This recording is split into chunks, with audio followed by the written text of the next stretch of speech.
구약성경 출애굽기 16장 1절부터 21절까지 말씀입니다. 우리 함께 교독하겠습니다. 출애굽기 16장 1절로 21절까지 말씀. 제가 먼저 1절 말씀을 읽겠습니다. 이스라엘 자손의 온 회중이 엘림에서 떠나 엘림과 시내산 사이에 있는 신광야에 이르니 애굽에서 나온 후 둘째 달 15일이라.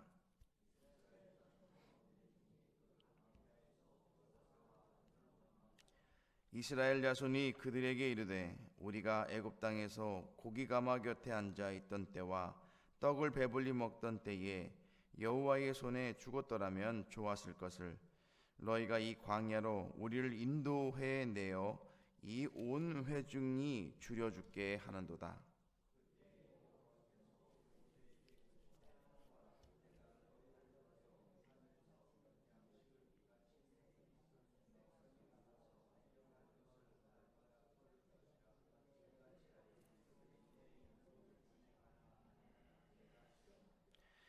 여섯째 날에는 그들이 그 거둔 것을 준비할지니 날마다 거둔 것에 갑절이 되리라.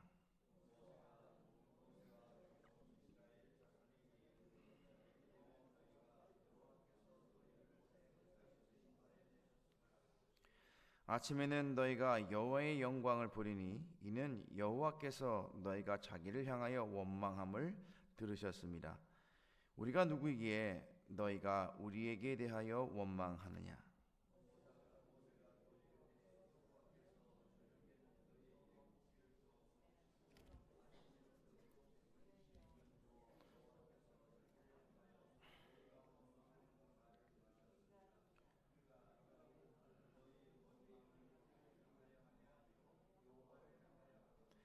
모세가 또 아론에게 이르되 이스라엘 자손의 온 회중에게 말하기를 여호와께 가까이 나아오라. 여호와께서 너희의 원망함을 들으셨느니라 하라.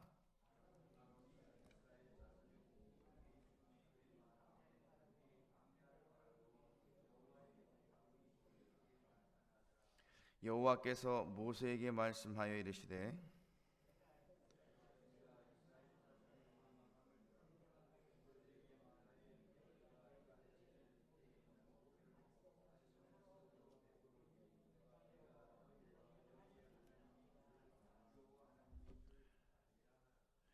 저녁에는 메추라기가 와서 진에 덮이고 아침에는 이슬이 진 주위에 있더니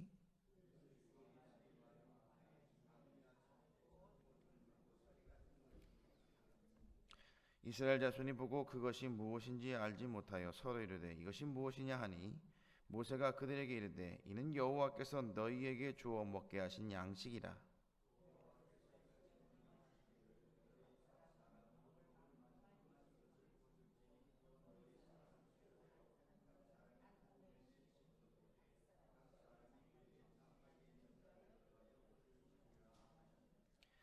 이스라엘 자손이 그같이 하였더니 그 거둔 것이 많기도 하고 적기도 하나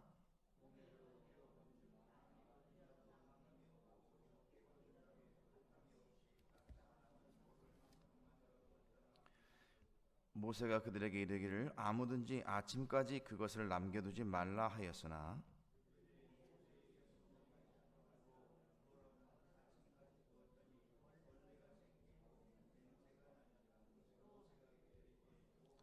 (21절입니다) 무리가 아침마다 각 사람은 먹을 만큼만 거두었고 햇볕이 뜨겁게 쬐면 그것이 쓰러졌더라. 아멘. 오늘 새벽에는 사람이 떡으로만 살 것이 아니요라는 제목으로 말씀을 전하고 함께 기도하려고 합니다. 이스라엘에게 주어진 이 광야라고 하는 것은 시험의 연속입니다. 무엇을 마실까의 시험이 지나니까 무엇을 먹을까의 시험이 그들에게 또다시 시작이 됩니다. 그들이 가져온 양식도 바닥이 났습니다. 이런 시험은 광야의 길을 걷는 이스라엘뿐만 아니라 오늘날 우리들에게도 닥치는 시험거리입니다. 이럴 때 우리는 어떠한 자세로 이 시험에 임해야 할까요?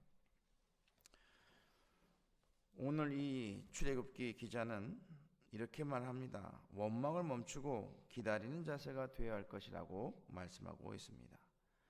1절부터 5절에 보니까 이스라엘 백성들은 식량이 바닥나자 찬양하던 하나님을 원망하기 시작합니다. 과거 출애굽과 홍해, 마라와 엘림에서의 베푸셨던 하나님의 은혜는 벌써 잊은 지 오래되었습니다.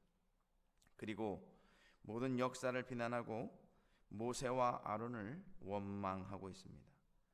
그 잊어버리는 것, 이 망각함은 미숙함의 증거라는 거죠. 그 기억들은 선택적이고 과장되고 왜곡이 되었습니다. 왜 그렇게 평가되느냐면 신앙의 삶이 힘들다고 해서 과거 죄의 종로로 타는 것을 다시 동경하고 있기 때문에 그렇다는 것입니다. 3절을 보십시오. 이스라엘 자손이 그들에게 이르되 우리가 애굽 땅에서 고기 가마 곁에 앉아 있던 때와 떡을 배불리 먹던 때에 여호와의 손에 죽었더라면 좋았을 것을 너희가 이 광야로 우리를 인도해 내어 이는 온 회중에게 줄여 죽게 하는도다 라고 말씀합니다. 여러분, 이 내용을 보시면서 무엇을 느끼십니까? 과거에 떡 먹었던 그때 차라리 이 출애굽하던 그 전에 애굽에서 여호와의 손에 죽었더라면 좋았을 것을 이라고 말하고 있다는 겁니다. 여러분, 이것은 하나를 알고 둘을 모르는 거죠. 죽음으로 끝나는 것이 아니라 죽음 뒤에는 심판이 있다는 사실을 그들은 모르고 있다라는 겁니다.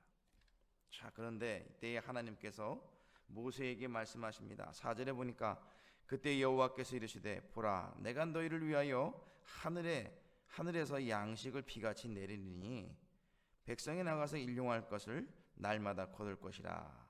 이같이 하여 그들이 내 율법을 준행하나 아니하나 내가 시험하리라. 하나님은 그 백성들로 하여금 하나님의 인도하심과 그 능력을 온전히 신뢰하고 있는지를 시험하고 있는 것입니다. 하나님의 말씀을 듣고 믿는지 믿지 않는지를 보신다는 겁니다. 사랑하는 성도 여러분, 이스라엘이 애굽에 있을 당시에 먹을 것과 마실 것, 입을 것이 풍족해서 여러분 좋은 것이 아니라는 겁니다. 아까 말씀드렸던 것처럼 그 애굽이라는 곳은 하나님을 모르는 곳이며 하나님이 가증히 여기시는 우상 숭배와 죄악이 만연된 곳이라는 겁니다. 좀 더 굶더라도 하나님이 함께 계시며 하나님의 인도하심을 받는 그 광야가 더 좋다라는 거죠. 왜 그러냐 하면 하나님의 인도하심이라고 하는 것은 결국 하나님의 보호하심을 받는다라는 겁니다. 정작 불편하고 어려움 가운데 있을지라도 하나님이 그들과 함께 계신다는 그것 자체가 그들에게 있어서는 소망이요 기쁨이 된다는 거죠. 그래서 그곳에서 원망을 하기보다는 멈춰서서 하나님의 뜻이 어디 있는지를 기다리며 인내해야 한다는 겁니다. 그것이 바로 지혜로운 자세입니다. 두 번째로 하나님의 공급하심을 믿어야 합니다. 6절부터 12절에 보니까 모세와 아론이 이스라엘 자손들에게 하나님께서 말씀하신 내용을 전하고 있습니다. 그 중에서 7절로 8절을 우리 함께 읽어보도록 하겠습니다. 7절 8절입니다. 시작. 아침에는 너희가 여호와의 영광을 보리니 이는 여호와께서 너희가 자기를 향하여 원망함을 들으셨습니다. 우리가 누구이기에 너희가 우리에게 대하여 원망하느냐. 모세가 또 이르되 여호와께서 저녁에는 너희에게 고기를 주어 먹이시고 아침에는 떡으로 배불리시니 이는 여호와께서 자기를 향하여 너희가 원망하는 그 말을 들으셨습니다. 우리가 누구냐? 너희의 원망은 우리를 향하여 함이 아니요 여호와를 향하여 함이로다. 여러분, 이 두 번에 걸쳐서 반복되는 내용이 뭐냐면 하나님께서 원망을 들으셨다라는 겁니다.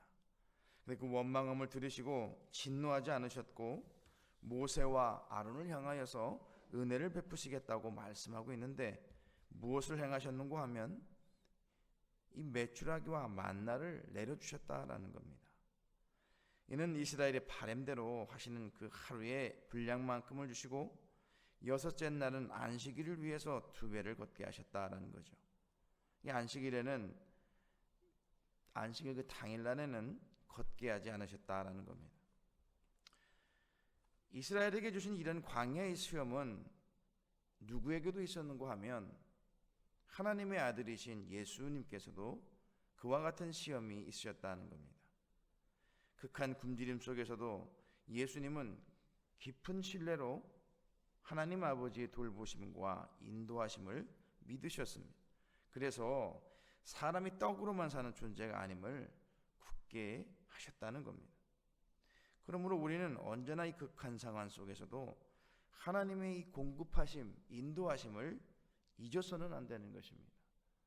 아무리 상황이 급박한 상황이라도 하나님은 분명히 광야 같은 곳에서 아무것도 없는 그 광야 같은 상황 속에서도 채워주신다는 사실을 분명히 알아야 한다는 겁니다. 세 번째로 하나님의 은혜에 감사하고 자족해야 하는 것입니다. 17절로 21절에 보니까 이스라엘 백성들은 광야에 나가 만나를 채취했지만 사람마다 노동력의 차이가 있어서 동일한 양을 거두지는 못했습니다. 어떤 사람은 많이 거두고 어떤 사람은 적게 거두었습니다. 그러나 이 오멜의 뒷박으로 재본이 놀랍게도 아무런 부족함이 없이 각 사람이 먹을 만큼 그 양으로 채워졌다라는 것입니다. 그러니 먹고 남은 만나는 그날 저녁 자기 전까지 폐기해야만 했습니다.